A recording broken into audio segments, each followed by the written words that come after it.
depois de muitas orações, depois de muitos questionamentos, eu disse sim, fui obediente e começou essa minha jornada com missões. E hoje em dia, graças a Deus, existem várias organizações missionárias e talvez uma das maiores e mais conhecidas seja a Jocum, que foi a organização missionária que eu fui. Eu fiz uma escola de missões lá, uma escola de evangelismo. E caso você não conheça a Jocum ela foi fundada em 1960, ela já existe há 65 anos, e ela foi fundada por um casal de missionários americanos. A Jocum ela existe em mais de 180 países, eu coloquei ali no slide, não sei se vai dar para colocar, mas ela existe em mais de 180 países. Na maioria dos lugares existe uma base física, mas em alguns outros lugares não existe uma base física porque não é permitido pregar o evangelho nesses lugares.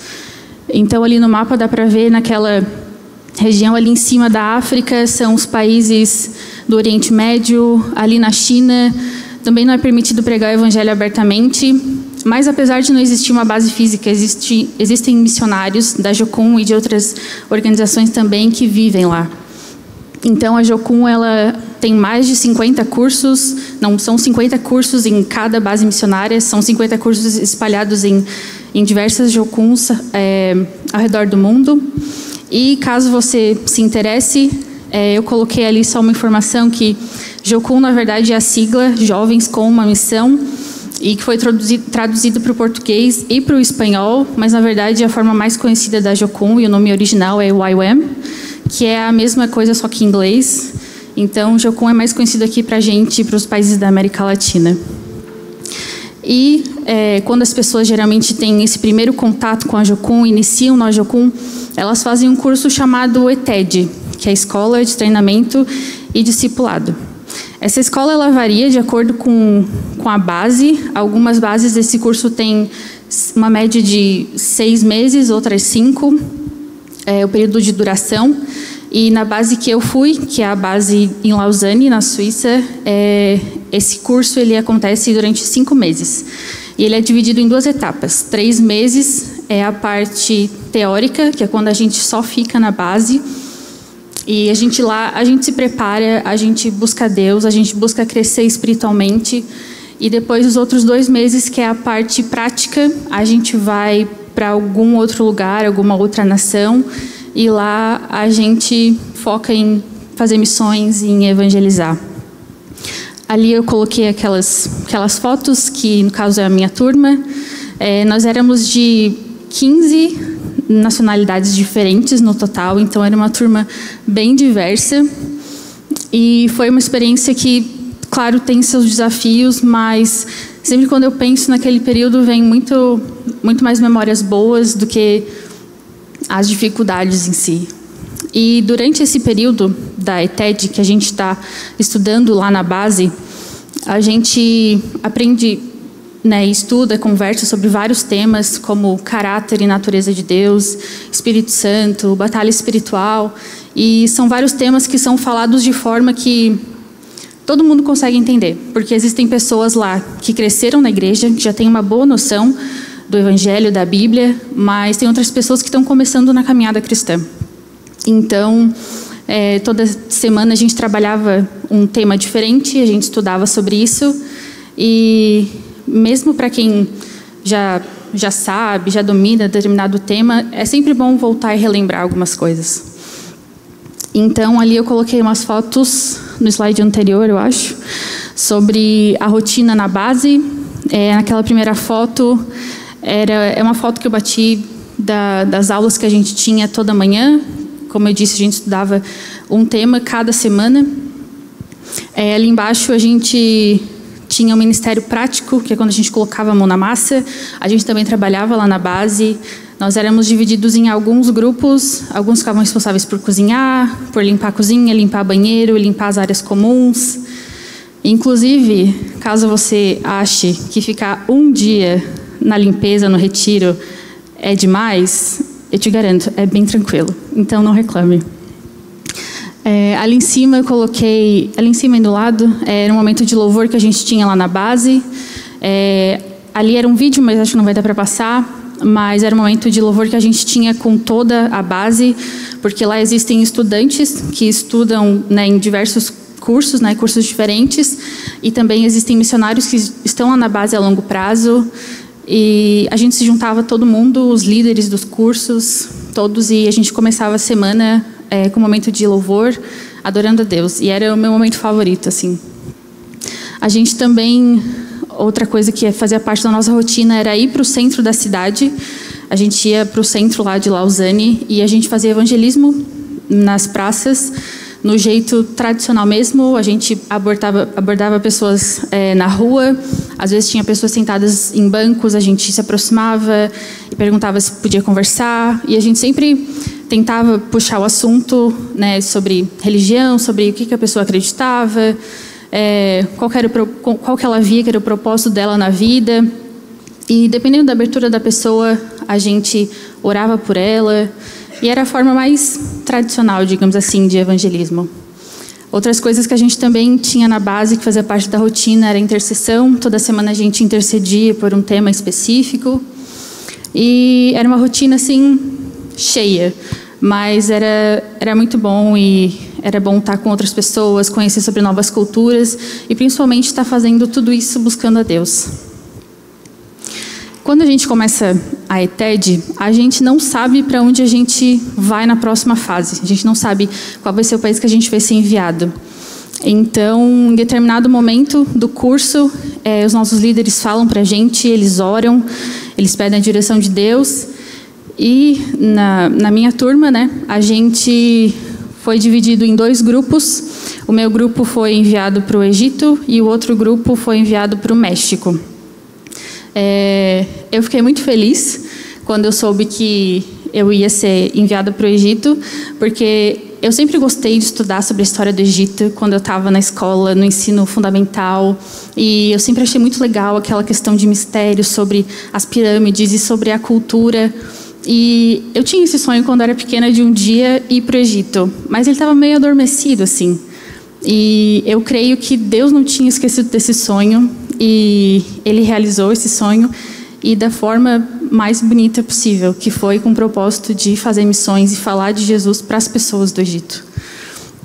E eu também coloquei ali que um outro grupo que está segurando a bandeira do Brasil, eles também faziam a ETED, só que era uma outra ETED parecida com a que eu estava fazendo, só que com foco em louvor. Então, eles tinham meio que os mesmos temas, os mesmos assuntos que a gente tinha, só que eles tinham mais temas e eles passavam mais tempo investindo em louvor. Então, assim como o meu time e o time do México ficaram 2 meses nesses outros lugares, teve um time que veio para o Brasil e ficou 2 meses aqui evangelizando. Eles foram para 5 lugares aqui no Brasil, viajaram o Brasil inteiro, não vou lembrar o certo quais foram os lugares, mas eles foram para Curitiba, para São Paulo, para Goiânia, e o último destino foi em Manaus. Então, eu acho muito legal saber que, apesar do nosso país ser cristão, existem missionários que ainda vêm para cá e ainda focam em evangelizar as pessoas. E no próximo slide, eu coloquei algumas informações sobre o Egito. Quando a gente foi para lá, o meu grupo ficou 7 semanas no Cairo, que é a capital, é a maior cidade de lá, e 1 semana em Alexandria. Essa diferença de tempo que a gente ficou em um lugar e em outro é porque o ministério no Cairo já existe há mais tempo, enquanto o ministério em Alexandria ainda é algo novo, ainda é algo que está nascendo, não existem muitos missionários lá ainda, não existem muitos contatos com cristãos, então, por conta disso, a gente ficou só 1 semana lá. E não sei se você sabe, mas a religião predominante no Egito, assim como na maioria dos países do Oriente Médio, é o islamismo. Essa é uma religião que eu não sabia muitas informações, até porque eu acho que aqui no Brasil a gente não tem muito contato com essa religião, acho que principalmente aqui no Sul, menos ainda. E foi uma religião que eu busquei aprender mais, busquei estudar mais a fundo, e a maioria das coisas que eu aprendi foi realmente lá, né? Vivendo no dia a dia com aquelas pessoas que são imersas naquela religião. Toda a cultura do país, as leis, tudo que existe é baseado no islamismo. Então, é algo muito forte lá. E alguns dos ministérios que a gente fez, eu acho que é padrão quando se fala em missões, ministério infantil. A gente fazia alguns ministérios infantis com crianças, seja egípcias, seja crianças que estavam lá como imigrantes porque se mudaram para lá. E ali naquela foto, acho que dá para perceber que existem as crianças com a pele mais clara, que é mais o padrão Oriente Médio, e existem as crianças com a pele mais escura, que no caso aquelas crianças são crianças que vieram do Sudão. O Sudão é um país vizinho, fica embaixo do Egito, no mapa, e caso você não saiba, existe uma guerra civil no Sudão desde 2023, o que está fazendo com que muitas pessoas sejam obrigadas a sair de lá e ir para os países vizinhos, como o Egito, a Líbia e outros países ao redor. E o Egito é o país que mais tem recebido esses imigrantes sudaneses. Então, a gente também tinha bastante contato com a comunidade sudanesa, e são aquelas pessoas, aquelas crianças que têm a pele mais escura. Ali eu coloquei as fotos das crianças no orfanato, que é um ministério que a gente se envolvia bastante, era semanalmente. A gente ia lá no orfanato e preparava todo um programa para fazer com elas, de jogos, brincadeiras, levar uma mensagem, depois levar uma atividade para colocar em prática o que a gente tinha falado para elas, o que a gente tinha tentado ensinar. Só que esse orfanato é um órgão do governo, então não é permitido falar abertamente sobre a Bíblia, não é permitido falar abertamente sobre Jesus.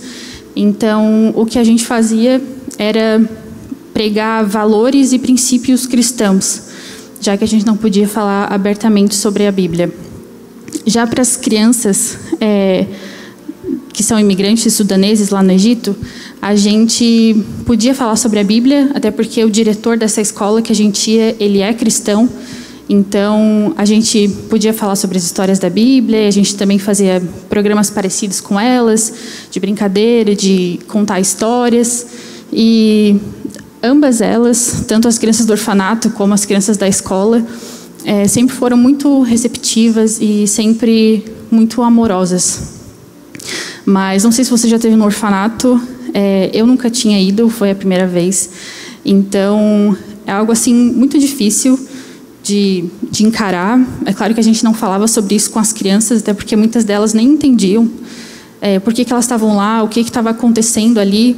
Mas a gente conversava com as cuidadoras e as crianças estavam lá por diversos motivos. Alguns tinham sido abandonados pelos pais, outros dos pais tinham ido presos, outros dos pais eram usuários de drogas. Eram diversos motivos. Então, acho que o principal intuito, mesmo que a gente não pudesse falar de Jesus abertamente, era passar, transmitir o amor de Jesus através das nossas ações, que era o que a gente podia fazer. E já passou pela minha cabeça, pela cabeça de outras pessoas também no meu grupo que eu conversava, se de fato o que a gente estava fazendo era eficaz, porque a gente ia estar lá por um período limitado, a gente só ia passar 2 meses lá, e talvez a maioria de nós não vai mais saber informações sobre essas crianças, sobre os adolescentes que a gente tinha contato. Mas aconteceu algo muito legal enquanto a gente estava lá nesse tempo, que é o meu líder, que também estava com a gente. Ele já tinha ido para o Egito outras vezes, já tinha levado outros grupos para lá. E ele sempre tentava conversar e buscar mais proximidade com os adolescentes, né, que ficavam nesse orfanato. Porque ele sabia que, a partir do momento que tu faz 18 anos, tu tem que sair.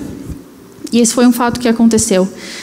Das outras vezes que ele tinha ido para o Egito, que ele tinha ido para esse orfanato, ele conheceu um menino, ele se aproximou mais desse menino, eles sempre conversavam, e chegou um momento que esse menino fez 18 anos, e ele precisou sair do orfanato.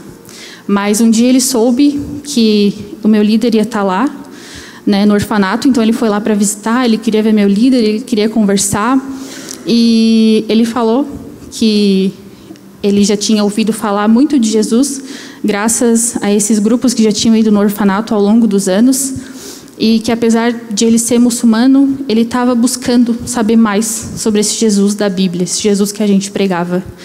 E esse é um testemunho que eu vejo que é muito legal, me deixa sem palavras, porque às vezes parece que é tão pouco que a gente faz. Às vezes parece que, eu só vou estar lá por pouco tempo, mas na verdade não é no nosso tempo que as coisas acontecem, é no tempo de Deus. E levou anos para esse menino tomar essa decisão de querer conhecer mais sobre Jesus. Então isso é algo muito legal e é um testemunho que aconteceu que me marcou muito. Outra coisa que a gente tinha lá no Egito é que a gente participava de vários cultos, tanto em igrejas de imigrantes sudaneses, porque, como eu falei, existe mais de 1,5 milhão de imigrantes sudaneses vivendo no Egito hoje em dia. Então, eles têm uma comunidade que é como se fosse uma mini-cidade dentro de Cairo, que tem tudo, assim. Eles moram nas casas, nos prédios, mas tem mercado, tem igreja. Então, a gente estava direto lá nessa comunidade deles. E a gente participava, então, dos cultos que eles tinham. A maioria deles são cristãos, mas a gente também participava de cultos em igrejas egípcias mesmo. E, apesar de eles serem cristãos ortodoxos, que é um pouco diferente do cristianismo que a gente conhece aqui, o cristianismo protestante, eles também sempre gostavam muito de receber a gente. E nós sempre participávamos de 1 ou 2 cultos por domingo. Às vezes a gente ia em uma igreja de manhã e outra à noite, às vezes era só em um período. Mas ali nas fotos dá para ver que sempre tem uma pessoa no nosso lado, e aquela pessoa é o tradutor, porque nenhuma pessoa no nosso grupo falava árabe. Então a gente sempre precisava de um tradutor, para traduzir. Então eu falava uma frase em inglês, o tradutor traduzia para o árabe. E é até mais fácil de pregar assim, porque tu tem uma pausa, é mais de boa. E então, como eu disse, a gente sempre, um de nós pregava e outra pessoa levava um testemunho. Dependendo da igreja, eles queriam até 2 testemunhos, além da pregação. E falando sobre testemunho, isso foi algo que Deus começou a trabalhar na minha vida enquanto eu estava lá na base ainda. Porque, não sei vocês, mas eu tenho a impressão de que a nossa geração não é muito acostumada a dar testemunho. Eu, por exemplo, lembro quando eu era mais nova, quando eu era criança, aqui na igreja era muito mais fácil ouvir as pessoas dando testemunho sobre algo que aconteceu na vida delas, sobre o momento de conversão. Mas eu sinto que isso tem se perdido. E essa era uma questão que eu tinha, porque eu já tinha pensado sobre o meu testemunho anteriormente, mas eu não sabia exatamente qual que ele era. E eu deixava essa questão meio que de lado, sabe? E daí teve um dia, enquanto a gente ainda estava lá na base, que um dos preletores um dia abordou esse tema. E ele perguntou: quantas pessoas aqui se sentiriam confortáveis para vir aqui hoje e dar o seu testemunho? E pouquíssimos levantaram a mão. E eu estava entre esse grupo das pessoas que não levantou a mão, porque eu não sabia ao certo qual era o meu testemunho. E sempre quando eu pensava no meu testemunho, na minha história de vida, eu achava meio sem graça. Porque eu tinha uma visão de testemunho, de que um testemunho legal era aquele testemunho que a pessoa vivia no mundo, que fazia um monte de coisa errada, usava droga, ia em festa, enfim. E em determinado momento Jesus apareceu para ela e mudou a vida dela radicalmente. Essa era a visão de um testemunho que eu tinha, que era um testemunho legal. O meu não era legal, então, não sei, eu não sabia exatamente o que falar sobre o meu testemunho. Isso foi algo que Deus começou a trabalhar em mim, e até porque seria algo que a gente iria fazer na parte prática, quando a gente fosse para esses países. E eu comecei a perceber que testemunho vai muito além do momento da conversão. Na verdade, o testemunho nada mais é do que histórias, acontecimentos na tua vida que refletem a Deus. Nem todo testemunho vai ter um final feliz, mas talvez um testemunho que não tenha um final feliz, ele vai refletir a bondade de Deus, ele vai refletir a provisão de Deus. E é isso que eu aprendi. Inclusive, teve um dia que eu orei, que eu pedi para Deus me mostrar momentos que tinham acontecido na minha vida e que tinham se tornado testemunhos, mas que eu não enxergava como testemunho, porque eu tinha a visão de testemunho ser algo muito grandioso, mas na verdade não é. E eu percebi que eu tenho testemunhos em diversas áreas da minha vida, relacionadas à saúde mental, relacionadas a controle sobre o futuro. Então, foi um momento assim que Deus começou a trabalhar algo com relação ao meu testemunho e eu te encorajo a fazer o mesmo. Peça para Deus te revelar coisas que muitas vezes estão esquecidas. Reflita sobre os testemunhos que você tem e converse com seus amigos. Fala com a liderança aqui da Liga para trazer um testemunho. Isso encoraja as pessoas. Eu gosto muito de ouvir testemunhos e realmente é encorajador. Quantas pessoas, às vezes, você está sentado no lado de alguém e você não sabe o testemunho dessa pessoa. Você nunca ouviu uma história sobre algo que Deus fez alguma coisa na vida dela. E eu vejo que a gente tinha que voltar a trazer mais isso, sabe? E virar algo mais normal. E caso você seja como eu, uma criança que cresceu na igreja, nunca teve aquele período que se desviou, que se rebelou contra Deus, e quer seu testemunho sem graça, eu quero te dizer, assim como um dia falaram para mim, existe beleza e graça de Deus em ter esse privilégio de crescer na igreja e de andar nos caminhos do Senhor. Claro que isso não quer dizer que a gente não tem as nossas questões, mas o seu testemunho importa sim. E outra coisa que a gente fazia lá também era evangelismo, obviamente. Eu coloquei ali algumas fotos sobre evangelismo nos parques, que era um lugar que a gente ia bastante. Lá tinham vários parques assim, e é onde os egípcios gostavam de ir bastante. Eles faziam piquenique, eles se reuniam com os amigos, com a família. E sempre quando eles vinham um gringo, né, uma pessoa assim de fora, eles ficavam muito curiosos, porque não é algo normal lá. Então, sempre quando a gente tentava abordar eles ficavam felizes, eles queriam conversar, eles queriam saber o que a gente estava fazendo lá. E então a gente sempre tentava abordar a questão da religião, a gente tentava abordar, né, o tema Jesus, Bíblia.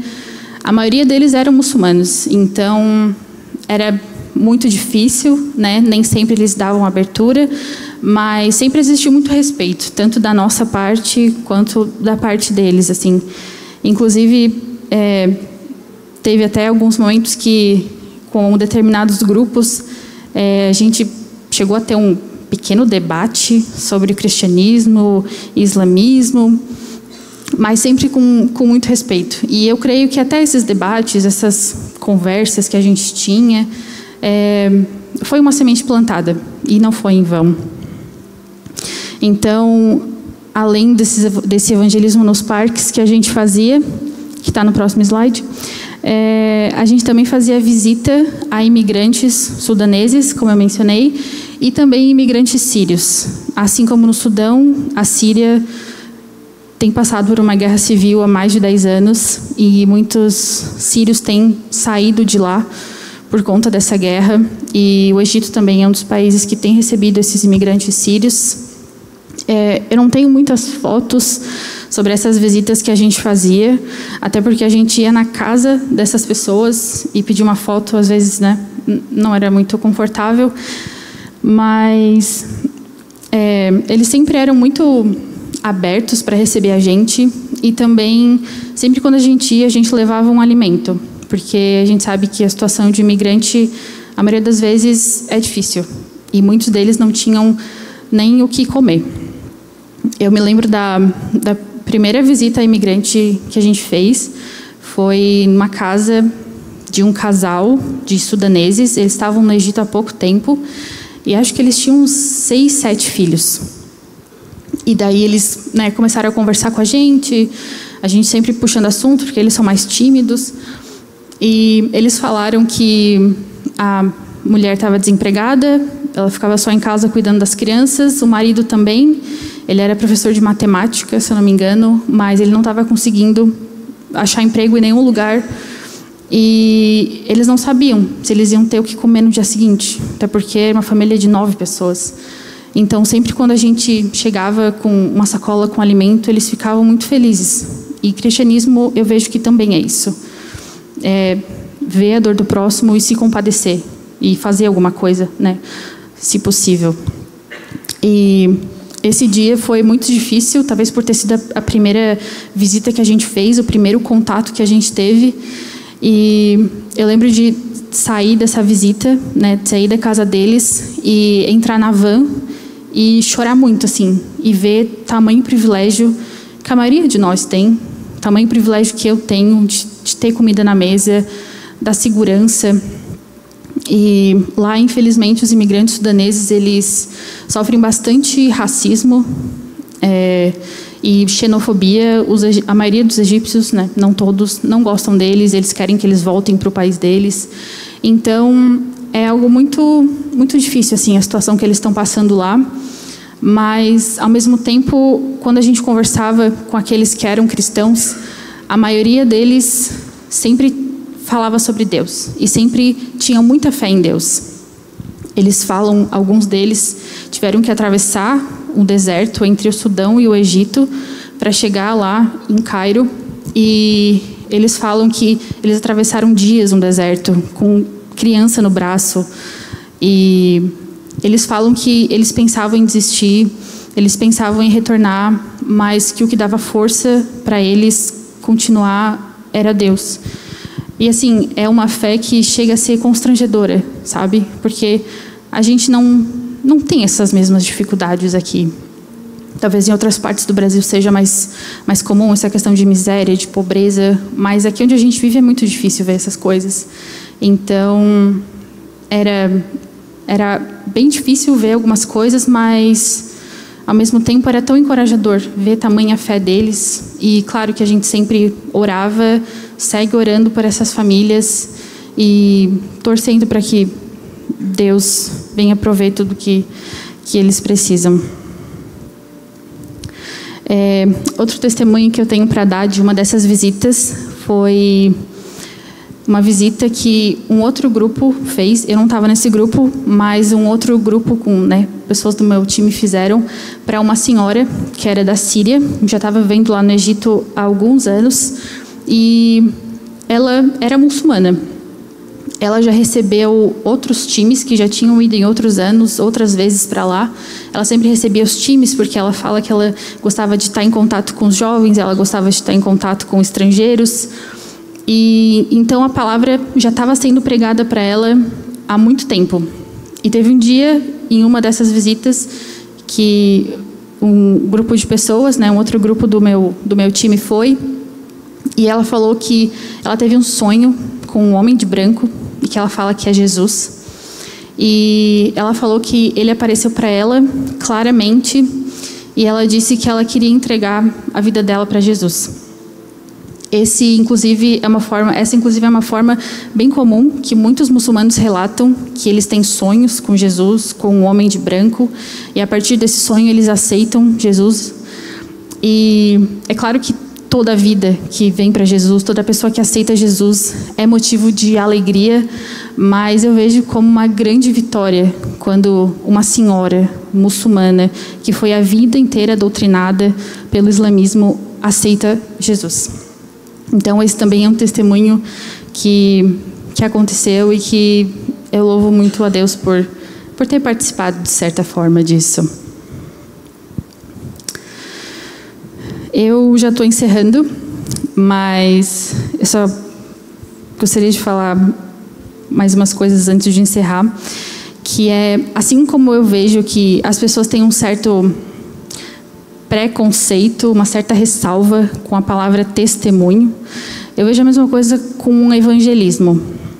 Às vezes as pessoas têm uma ideia de que evangelismo é para o meio de uma praça, é para o meio do centro, ir para Tractebel e ficar falando alto: arrependam-se, Jesus está voltando, se vocês não aceitar Jesus, vocês vão para o inferno. E essa é uma forma de evangelismo. Mas evangelismo eu vejo que vai muito além disso. E evangelismo nada mais é do que falar do amor de Deus pregar o arrependimento para as pessoas. E eu vejo que o evangelismo, ele acontece muito além desse púlpito. Na verdade, a maioria das pessoas não foram chamadas para estar aqui na frente. A maioria das pessoas foram chamadas para serem evangelistas, para pregar o evangelho no seu dia a dia, para as pessoas que Deus colocou na vida de cada uma. Então, talvez você nunca vai ir para um outro país para pregar o evangelho. Talvez você nunca vai trazer uma palavra aqui no púlpito, porque só de pensar em pegar no microfone te dá uma crise de ansiedade, e eu entendo. Mas o evangelismo silencioso, digamos assim, que acontece na sua escola, que acontece na sua família, que acontece no seu trabalho, é muito mais importante do que esse evangelismo que às vezes é barulhento, mas que não tem tantos frutos assim. Então, eu gostaria de te lembrar, talvez você já ouviu isso 1 milhão de vezes, mas você é sim um evangelista, você é sim um discípulo de Jesus, aonde Deus te colocou.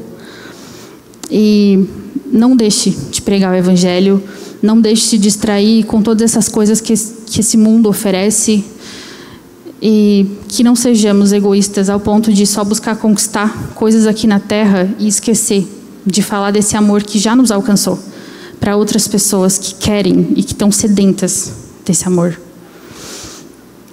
Eu vou encerrar com um vídeo e é isso. Deus abençoe.